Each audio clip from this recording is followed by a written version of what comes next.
کسی چیز کا قیمتی ہونا ضروری تو نہیں ہے کہ وہ چیز مہنگی ہوگی تب بھی قیمتی ہوگی. بعض چیزیں سستی ہو کے بھی قیمتی ہوتی ہیں اور بعض چیزیں مفت ہو کے وہ بھی قیمتی ہوتی ہیں. مثال کے طور پہ ہوا میں آکسیجن ہے, ہم آکسیجن کو انہیل کرتے ہیں ہمارے زندہ رہنے کے لیے, جو بہت ضروری ہے.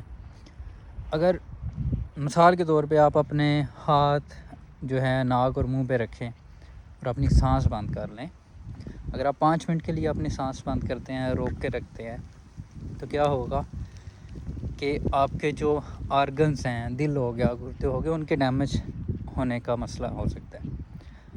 اور اگر آپ نے 10 منٹ تک سانس روک کے رکھی ہے, ایسا پاسبل تو نہیں ہے کہ کوئی زبردستی اپنی سانس روک کے رکھے, لیکن ان کیس اب 10 منٹ تک فار ایگزامپل اپنی سانس روک کے رکھتے ہیں تو کیا ہوتا ہے کہ آپ کی ڈیتھ بھی ہو سکتی ہے. تو یہ چیز ہے. آپ نے کبھی سوچا کہ اللہ تعالیٰ نے آکسیجن کو بالکل فری رکھا ہوا ہے, ہم تازہ ہوا میں سانس لیتے ہیں. اگر یہی آکسیجن سلنڈرز میں بھر کے بیچی جاتی تو آج ہر کسی کے لیے جینا مشکل ہو جاتا. جو امیر لوگ ہیں وہ تو آکسیجن افورڈ کر لیتے, جو غریب ہیں ان کے لیے مسئلہ ہو جاتا.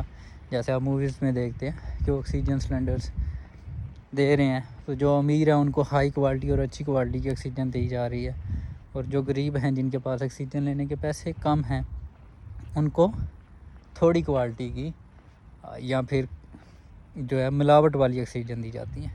تو اس بات کو سوچنے اور سمجھنے کی ضرورت ہے کہ اللہ تعالیٰ ہمیں ایسی بہت ساری چیزوں سے نواز رہے ہیں جو بالکل مفت ہیں, اور ہم ان سے استفادہ حاصل کر رہے ہیں.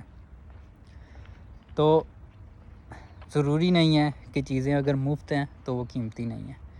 اگر کوئی آپ پہ ایفرٹس لگا رہا ہے, وہ بنا مطلب کہ آپ کی خدمت کر رہا ہے, آپ کا آسرا بن رہا ہے, تو ضروری نہیں ہے کہ وہ قیمتی نہیں ہے. تو کسی بھی چیز کے لیے قیمتی ہونے کے لیے ضروری نہیں ہے کہ وہ مہنگی ہو.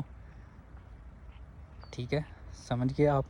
تو خود کو پہچانے, آسانیاں تقسیم کریں, اور اس چیز کا ہرگز مطلب نہیں ہے کہ آپ چیزوں کی قدر کرنا چھوڑ دیں. جو چیز جیسی ہے اس کو ایکسیپٹ کریں, انشاءاللہ اس میں خیر ہی خیر ہوگی.